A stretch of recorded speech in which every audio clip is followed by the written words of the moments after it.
Era Marlene Beatriz Díaz Torres, Jaime sexto grado B. Buenas noches, Serera Luz María, Jaime sexto grado PABI. Orero recóbete y poesía, ro compartirse a benendie, era la patria que late en mí, homo yo fruta y compañera Marlene. La patria que late en mí es una patria de hermanos, donde se puede vivir sin temor a los tiranos. La patria que late en mí es una patria sin amos, donde se ve construir el presente trabajando.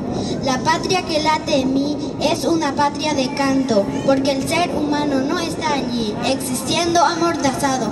La patria que late en mí es una patria sin llantos, en ella son cual jardín los sentimientos humanos. La patria que late en mí siempre estará progresando, porque ningún ser infeliz se la estará aprovechando.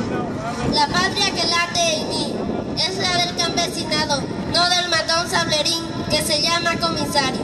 La patria que late en mí es la de estudiantado, no del sicario servil que el dictador ha amaestrado. La patria que late en mí es la del proletariado, nunca del caudillo vil que juega al conciudadano. La patria que late en mí no tiene privilegiado, todos respiran allí, fraternal calor humano. La patria que late en mí, late con arpas y rayos, es lo que empezó a vivir un día 14 de mayo. Gracias. Gracias. Fuerte los aplausos entonces para